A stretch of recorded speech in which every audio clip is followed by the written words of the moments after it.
não parar, não precipitar e não retroceder. Então dizer para esse cara, sabe quando nós vamos parar? Nunca. Nunca na sua porca vida. Né?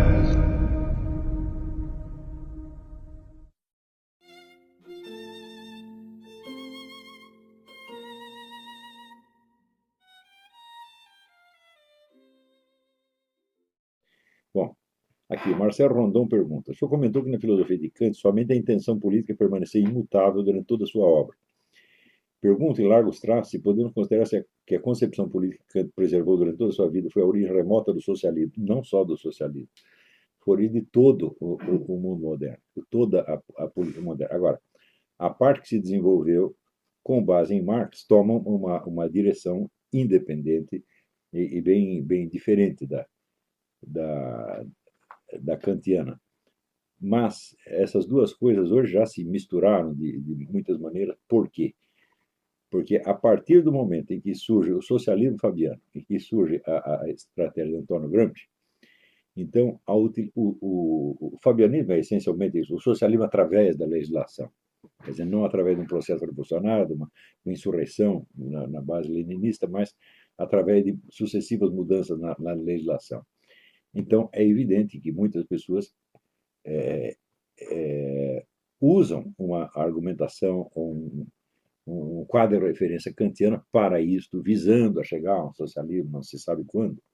Tá certo? E, por outro lado, a revolução cultural gramsciana também ela tem que se utilizar dos meios institucionais existentes, tá certo?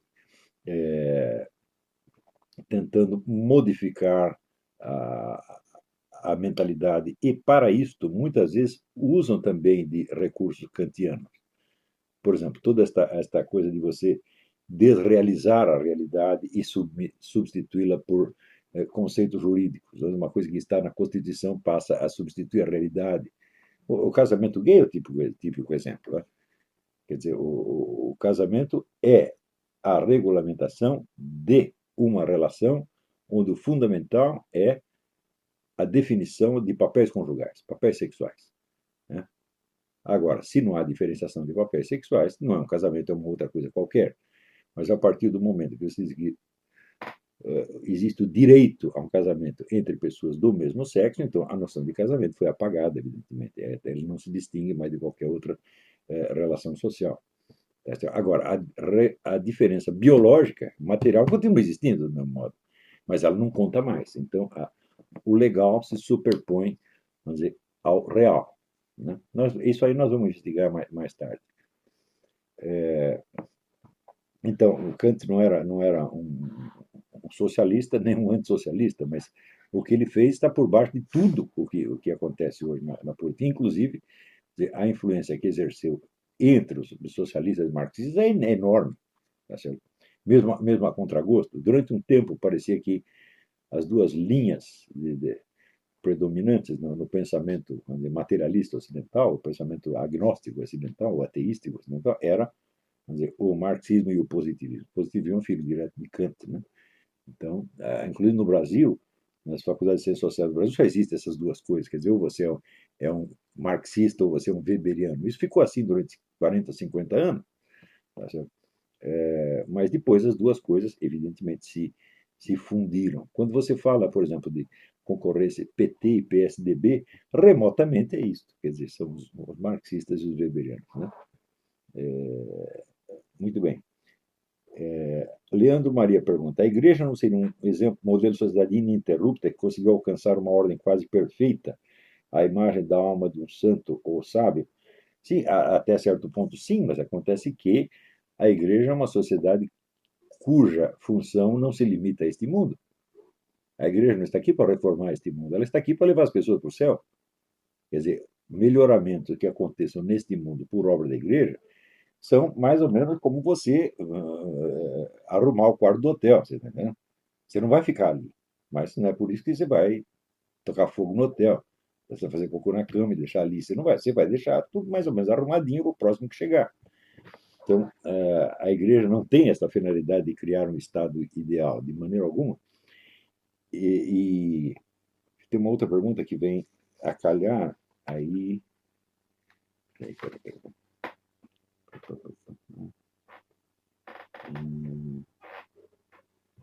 Lúcia.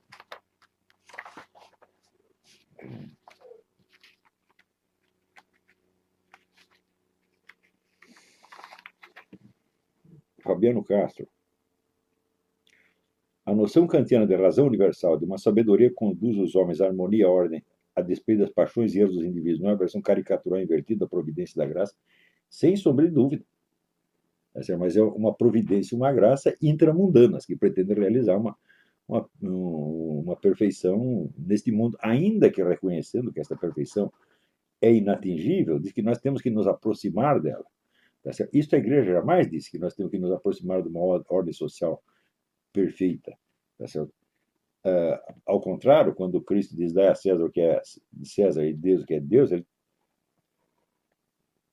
está querendo dizer que o mundo de César é provisório, que nós não fomos feitos para este mundo, nós fomos feitos para a vida eterna. Quando pensar em vida eterna, lembra o seguinte: uma única alma imortal, ela durará mais do que toda a duração da história humana e de todos os impérios e civilizações, etc, etc. Toda a história humana será apenas, vamos dizer, um capítulo da vida de uma alma imortal. Né? Então você vê a diferença incomensurável de escala em que a igreja está falando e que esse pessoal está falando. Né?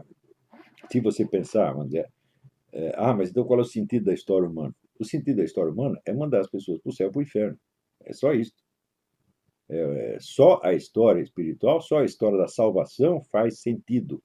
A história material, ela é o resultado, vamos dizer, o conjunto dos resultados impremeditados das nossas ações. Ela é só isso. Não há conexão, não há continuidade, não há sentido algum nesta coisa.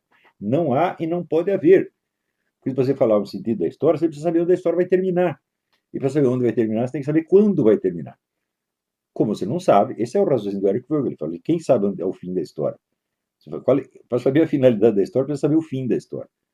Tá certo? Então, agora, a passagem da escala terrestre para a escala eterna, então, esta é uma mudança irreversível. E isso acontece por cada pessoa que morreu. Quer dizer, cada um que morreu já foi para a eternidade e já tem ali o sentido completo da vida realizada. O tel quand lui-même enfant, l'éternité l'échange. Quer dizer, ele tem um destino eterno. Ele não vai mudar mais. Então, ali se consuma o sentido de tudo o que se passou naquela vida terrestre em particular. E isso acontecerá com toda a humanidade. Mesmo você fazendo a abstração, vamos dizer, de um fim total da história, digo, bom, todos vão morrer. E para todos que morreram, a história humana acabou. Começou a história eterna, a história da eternidade, é outra coisa.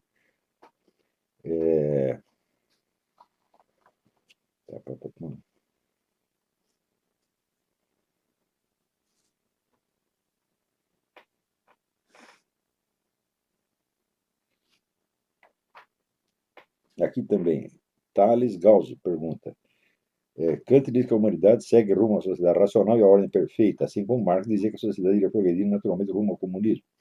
Essas duas linhas de pensamento sugerem que a história segue uma linha contínua. O senhor já mencionou que não há nenhum grande progresso no conhecimento humano sem um esquecimento de conhecimentos anteriores. A história seguiria, na verdade, uma espécie de ciclo e não progresso linear. Não é bem. Eu não acredito em nenhuma teoria cíclica, porque quando você vê quando você consegue observar ciclos, a relação entre eles não é de identidade, é uma relação puramente analógica. Quer dizer, quando você chega no capítulo 3 do ciclo e você pega o mesmo capítulo num outro ciclo, ele não é igual a este, ele é simplesmente análogo. Tem coisas parecidas e coisas diferentes.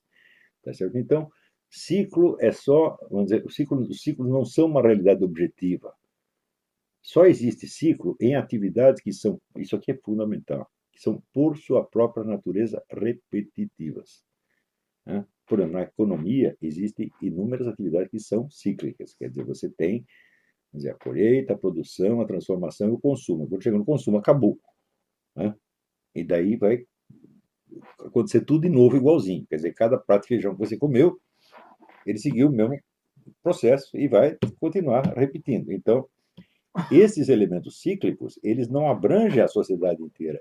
O ciclo se encaixa dentro de uma outra estrutura que não é cíclica. Então, compreender a distinção entre os fenômenos cíclicos, né, e os não cíclicos é fundamental. Agora, reduzir toda a história humana a ciclos é uma coisa inteiramente absurda, é puramente fetichismo, isso é fantasia esotérica. Tá, né? Por exemplo, na sua vida, você não tem um ciclo diário, né? Você acorda, passa o dia, vai dormir, no dia seguinte volta. Então, isso é cíclico. Né? Mas a sua vida é cíclica. Né? Quer dizer, você volta a ter 7 anos quando você tem 70? Não. Então, você tem uma coisa linear e outra coisa cíclica, e as duas têm uma tensão e uma relação entre uma e outra, e é preciso distinguir cuidadosamente esses negócios, em vez de reduzir tudo ou a ciclo ou a linearidade. Existe ciclo, existe linearidade, existe continuidade, existe descontinuidade, existe unidade e diversidade, existe ordem, existe caos. Tudo isso está presente. Um camarada que é um historiador, porque ele quer contar a história do passado, não é nem prever o futuro, ele tem que levar em conta todos esses elementos, porque isto é o tecido real da vida humana. Se pudesse reduzir tudo a uma linearidade ou a um ciclo, então você poderia fazer um algoritmo que previsse tudo dali para diante e não ia ter mais problema. Só que isso não seria a vida humana, isso seria a vida de um robô. Né? Deixa eu ver, tem muitas perguntas interessantes aqui. Tá.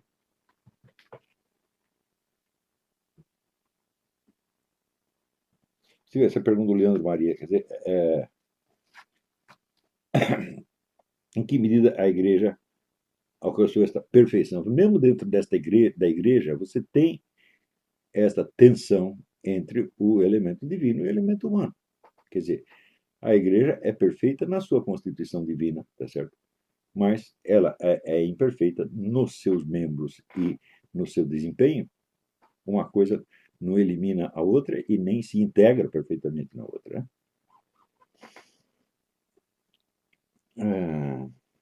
Muito bem, eu vou deixar as perguntas para a aula que vem e eu queria fazer algumas observações sobre a situação política atual. Então, em primeiro lugar, se durante 40 anos uma facção política tem o monopólio dos protestos de rua, da circulação de informações, da cultura, da educação, da mídia, etc., etc. Então, haver uma virada puramente eleitoral depois de 40 anos é quase um milagre, e, no entanto, está acontecendo. Eu só explico isso da seguinte maneira. Tudo o que foi feito em matéria de revolução cultural gramsciana, ocupação de espaço, etc., etc., afetou só uma parte pequena da população. A maioria da população não está nem sabendo de nada disso e continua vivendo de acordo com, vamos dizer, os princípios e valores tradicionais de 40, 50 anos atrás. E é este pessoal que está mudando de candidato agora. Por que eles votavam só nos candidatos de esquerda? Porque só havia candidatos de esquerda e ninguém queria se opor a eles. Ninguém ofereceu oposição. Se você comparar o discurso do Aécio Neves agora com o discurso dos outros concorrentes que se ofereceram ao PT, a diferença é monstruosa. Monstruosa, porque nas outras eleições só o que você via era um campeonato de esquerdismo. Eu sou mais esquerdista que você, eu sou mais leal à esquerda. Foi assim, pelo menos nas 2 eleições foi assim. Né? Então, era como que o candidato é aquilo que disse o próprio Fernando Henrique Cardoso. Ele disse: entre nós e o PT, ou seja, entre o PSDB, tal como ele o compreendia, e o PT, tal como ele o compreendia, não há diferença ideológica, há apenas uma disputa de cargos. Isto o Fernando Henrique disse, pô. Então, você tinha uma hegemonia ideológica completa, tá certo? Onde qualquer violação do código esquerdista era considerada quase um crime de lesa pátria. Tá certo? E o Aécio Neves, sem precisar dar uma definição ideológica anti-esquerdista, ele está combatendo o esquema petista com um vigor e uma violência como nunca se viu, tá certo? Onde não será possível mais limpar a reputação dessas pessoas. Eles já saíram sujo de qualquer maneira, não tem mais como levantar. Agora, como desta imensa tragédia, dessa debacle do petismo que nós estamos assistindo, você vai conseguir salvar o socialismo? Né? Que milagre você precisa para isso? Porque tudo que eles fizeram foi em nome do socialismo. E eles estão associados a todo o movimento comunista continental. Então, o PT não fez esse crime sozinho. Ele fez com a ajuda de Fidel Castro, de Chávez, de Maduro, de toda esta cambada, tá entendendo? Então, como disse aquela líder comunista boliviana, que eu esqueci o nome, a eleição desse Aécio Neves é uma catástrofe continental. Eu digo, sim, está caindo tudo, não é só o PT, é o Foro São Paulo inteiro. Né? Então, o Aécio não precisa nem chegar lá e dizer, não, eu sou contra o comunismo, eu sou a favor da democracia liberal. Ele não precisa. E eu estou achando uma coisa genial que ele não tenha assumido nenhuma definição ideológica. Porque não precisa agora. Né? Nesse momento não precisa absolutamente nada. Quer dizer, o que está caindo é o esquema socialista inteiro. O Aécio vai ter que fazer outra coisa, porque isso aí não dá mais. Quer dizer, a imagem do socialismo, do comunismo, não dá para salvar mais. Então, quer dizer que esta eleição do Aécio, ela abre a oportunidade de mudar muito o curso das coisas.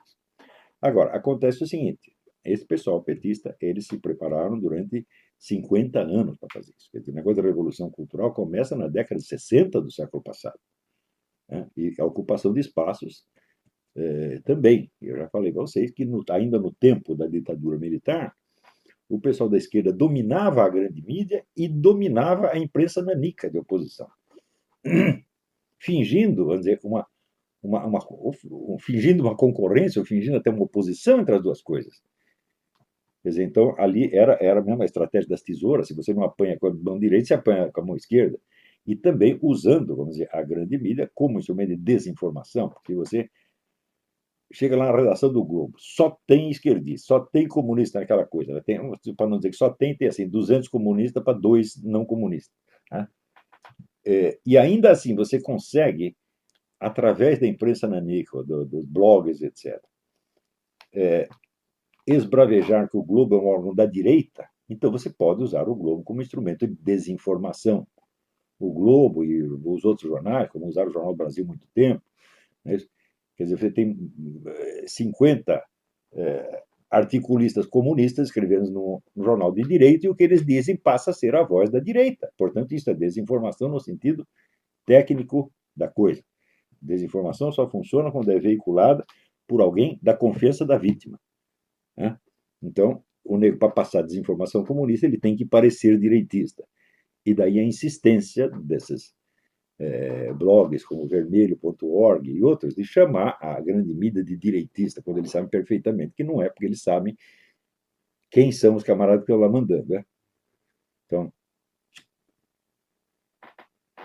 graças a essa longa preparação, a ocupação de espaço se alastrou por toda parte e tomou praticamente o Estado inteiro. Isso quer dizer que o senhor Aécio Neves será eleito para presidir um governo e um Estado que já estão contra ele, que já está todinho ocupado pelos inimigos. E ele vai ter que tirar essa gente de lá de algum modo. E ele não poderá fazer isso se ele não tiver. Se o apoio do eleitorado se limitar ao dia da eleição, ele ficará isolado e ele será destruído como Fernando Collor foi. Se bem que ele é incomparavelmente melhor do que Fernando Collor era só vaidade, era absolutamente oco, tá certo? Que eu não votaria nele para gerente um posto de gasolina, mas é o tal negócio. A direita brasileira, tem um tempo que a direita brasileira é representada eminentemente pela família Marinho. Né? E a família Marinho adora pegar um imbecil e colocar lá em cima, tá certo? Para poder controlar o imbecil. A família Marinho e outros, quer dizer, não é só eles. Então, eles nunca procuraram um líder de verdade, mas sempre figuras de fachada, como Jânio Quadros ou Fernando Collor. Quando aparecia um sujeito que tinha alguma substância, como Carlos Lacerda, não, isso não pode. Tem que ser um simulacro. Então, eu acho que a era do simulacro acabou. Porque esta direita que constituiu esses caras, essa acabou, graças a Deus, já foi para lá de lixo de história, foi para a privada da história e já é para acabar mesmo, porque esse pessoal fez muito mal ao Brasil. Né? Então, o problema que se colocou, vamos dizer, para as forças de oposição ao longo desses anos, o problema continua, que é o problema de você organizar militância, porque só o outro lado tem militância. Nós temos o eleitorado. O Aécio Neves tem o eleitorado. O eleitorado está maciçamente a favor dele. Acontece que o eleitorado é uma força dispersa. Não é isso? Então, O eleitor, ele age num dia, no dia da eleição. Depois vai para casa. Agora, o militante está lá todo dia. Então, isto quer dizer que se o Aécio Neves não tiver ao seu lado uma militância para sustentá-lo no poder, ele estará lascado. Então, é este o apelo que faz. Não se limite a votar em Aécio Neves, mas crie uma militância para lhe dar sustentação quando ele tiver que agir contra essa gente que ocupou o Estado. O que fazer com essas pessoas? A minha proposta é muito simples. Eu acho que todos aqueles que usaram o Estado como instrumento para a prática de crimes devem ter os seus direitos políticos cassados para sempre, até o fim da sua vida, e devem ser proibidos de exercer qualquer atividade na educação e na mídia. Devem ser forçados a voltar à sua vida privada. Não deve ser posto na cadeia, não deve apanhar, não deve fazer nada de mal para o cara. Só vai e volta para a sua vida privada, volta para a sua insignificância, onde você nunca deveria ter saído. Isto é essencial para voltar ao país à normalidade mental. Eu já expliquei, até outro dia eu botei uma mensagem no Facebook dizendo que um desejo imoderado de subir socialmente acima das suas capacidades intelectuais, morais, psicológicas, é uma doença mental. Não é normal que uma pessoa como Dilma Rousseff queira ser presidente da República. Não é normal que ela pense em ser. Né? Porque ela tem que dizer, eu não tenho capacidade para isso. Né? Lula também. Não. Eu, Olavo Carvalho, não tenho capacidade para ser presidente da República e não penso em ser. Então, eu me apresento para fazer o que eu posso fazer. Agora, o desejo de você subir muito acima da sua capacidade, é claro que é doença mental. Só que nós infestamos de doentes mentais esta coisa. Né? E esta palhaçada tem que acabar. Quer dizer, você bota lá um analfabeto, presunçoso, criminoso, etc. E você, em seguida, faz questão de simular que está tudo normal. O que eu saiba é o seguinte: como se lida com doente mental? É através da psiquiatria. Como se lida com criminoso? É através da polícia e do sistema judiciário. Como, vamos dizer, a capacidade de discernimento psiquiátrico acabou e como o sistema policial e judiciário também não funciona, sobrou o quê? Só a via eleitoral. Então, em vez de colocar os criminosos na cadeia, você tem que concorrer com eles na eleição, que é exatamente o que aconteceu agora. Essa eleição nunca deveria ter acontecido. Por quê? Partidos que estão vinculados, que estão subordinados a organizações estrangeiras, são partidos ilegais. E eles teriam que ter sido fechados já 20 anos atrás. A hora que criou o Foro São Paulo para fechar o partido no dia seguinte. Você criou o Foro São Paulo, você criou uma organização que está lá, a FARC, está lá o BIR chileno, está lá aquele bando de narcotraficante, e você está lá fazendo planos em comum com eles, tem que fechar o partido na mesma hora. Né? Não, as coisas não precisavam ter chegado a este ponto. O pessoal falou, anos atrás, falando de década perdida. Falaram, mas já são muitas décadas perdidas, são quase um século perdido. Entendeu? Por quê? Porque o Brasil criou, vamos dizer, este fetiche eleitoral de que democracia consiste em ter eleições. E democracia é muito mais do que eleição. Democracia precisa ter um sistema judiciário que funcione. Democracia tem que ter um jeito de botar os criminosos na cadeia. Não é isso? E democracia tem que se basear, vamos dizer, em valores de racionalidade e de razoabilidade que correspondam ao senso comum da população. Não é isso? Mas se o senso comum é insistentemente violado por elementos de revolução cultural que querem nos impor valores que são, vamos dizer, contraditórios consigo mesmos, que são valores do absurdo, que são os valores do Dr. Mabuse, e você é obrigado a dizer amém. Então é aquele negócio do Groucho Marx, afinal, você vai acreditar em mim ou nos seus próprios olhos? Né? E não acreditar nos seus próprios olhos fica uma coisa feia, tá certo? E você não pode sequer ter o discernimento estético. Você não pode mais ser capaz de reconhecer a expressão nos olhos das pessoas, que é o instinto que o ser humano tem. Né? Quando você olha para a cara dessa Dilma durante o debate, você fala, tudo isto é fingimento, isto é um teatro. As coisas não eram assim. Se você vê debates políticos de 50 anos atrás, e eu comecei a assistir debate político quando era muito pequeno, né, as pessoas eram aquilo que elas pareciam. Por exemplo, o Jânio Quadros era evidentemente louco, e ele se elegeu na base de ser louco. Nunca ninguém disse que o Jânio era normal, nem ele.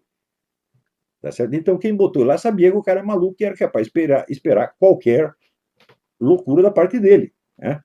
Como de fato a loucura veio, né? Mas hoje em dia não, você põe um louco lá e você tem que fingir que ele é o padrão de normalidade. Você coloca lá uma mulher que não sabe falar. A mulher que quando fala é o ponto, ela se atrapalha. Ela vira o sanduíche ishi, você está entendendo? E você tem que fazer de conta, a senhora presidenta, etc. Você forçar as pessoas a negar o que elas estão vendo, você as enlouquece. Você cria a sintomatologia histérica, né? E na sintomatologia histérica, você se torna cada vez mais incapaz de se defender contra os mais óbvios perigos. Por que o Brasil tem 70 mil homicídios por ano, meu Deus do céu? Por causa disto. Quer dizer, você acostumou as pessoas, é o seguinte, é normal você viver dentro de uma casa cheia de grade. Em vez de botar os criminosos na grade, você põe a população.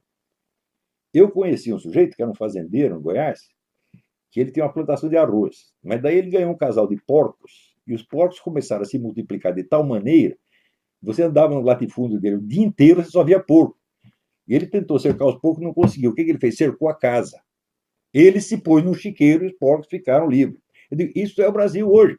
A população está fechada na grade e os criminosos estão na rua, no Congresso, na Presidência da República. Isso é normal, é o mundo do Dr. Mabuse, gente. E nós precisamos devolver a sanidade ao país. A sanidade é uma coisa assim que você não consegue expressar, você não consegue definir o que é, mas na prática você reconhece. Não é isso? Então, você veja, nós botamos na Presidência da República um negro que diz que tinha saudade do tempo em que os meninos comiam cabrito do Nordeste. Pô. Comiam, não é por via oral, não. Né? O cara diz uma coisa dessa, ele evidentemente ele é louco. Em que ele se gaba de ter tentado estuprar o outro na cadeia. E ele diz que não fez, que foi só gozação, mas isso é gozação que se faça. Né? Isso é gozação que um presidente da República faça? Quer dizer, é claro que o sujeito ele é obsceno. O Lula é obsceno em todas as suas atitudes públicas. E o pessoal tem que fazer de conta que isso é respeitável. Então você está forçando as pessoas a negar o que elas estão vendo. E isso é de uma brutalidade psicológica que só uma comunidade de psicopatas é capaz de impor isso a uma nação inteira. E os caras impuseram e conseguiram. Por quê? Porque as lideranças civis, intelectuais, eclesiásticas, militares, etc., estavam firmemente dispostas a resolver tudo pela via democrática. E por via democrática eles entendem somente eleição. Então, a eleição é o único remédio para todos os males. Não existe polícia, não existe ordem pública, não existe educação, não existe nem o bom senso. A eleição é a única esperança. Bom, para chegar ao ponto em que a eleição conseguisse mudar a ordem das coisas, teve que esperar 20 anos. E agora está acontecendo. Mas não era para resolver isso por via eleitoral. Era por via policial, por via psiquiátrica, pelo sistema carcerário. Isso tudo já tinha que estar resolvido há muito tempo. Agora, se um lado está disposto a fazer tudo e qualquer coisa, e o outro diz, não, eu só aceito a concorrência eleitoral. Então, você vai ter que esperar muito tempo, como de fato nós esperamos. Então, eu creio que o que está acontecendo é uma virada eleitoral, depois de você ter dado todos os instrumentos na mão do sujeito. Sobrou só um que você pode usar, que é o eleitoral. Né? Então, você fez questão de não resolver o problema, exceto por um único jeito, por uma única maneira. Você fez questão de ter só isso na mão. E Deus ainda te deu a chance de você conseguir resolver por esta via. Nós temos que merecer isto. E qual é o modo de merecer? É o seguinte, se o Aécio Neves foi eleito, no dia seguinte, nós temos que fazer com esses camaradas o que os russos fizeram com Napoleão Bonaparte. A hora que o nego caiu e saiu correndo, tem que sair mordendo a bunda deles, tá entendendo? Tem que expulsar toda essa pessoa da vida pública para sempre. Senão, não é normal ter uma pessoa como Dilma Rousseff, eu digo, nem num parlamento estadual. Não é normal você ter incapazes. E não é normal ser feio você chamar o incapaz de incapaz. Né? Então, você vê o que eles quiseram instituir foi, vamos dizer, o igualitarismo radical. O negócio de igualitarismo começa com a proposta econômica. Vamos eliminar as diferenças econômicas injustas. Depois amplia mais um pouco. Vai acabar com as diferenças econômicas injustas e com as justas também. Eles dizem, não basta a diferença econômica, tem que pensar diferenças sociais. Não pode ter diferença social, não pode ter diferença educacional, não pode ter diferença intelectual, não pode ter diferença estética. O feio tem que ser igual ao bonito. Então, aquilo que começou como uma ideia mais ou menos razoável, quando entra na cabeça dos adeptos da expansão da democracia, como Dona Marlene Chauí, vira isso, acaba virando a democracia do QI, né? E a democracia da feiura, quer dizer, o feio passa a ser bonito. Então, é claro que isto viola, vamos dizer, a própria estrutura da cognição humana. Isso destrói a inteligência das pessoas, destrói a sua percepção, destrói a sua consciência, e isso é um crime inominável.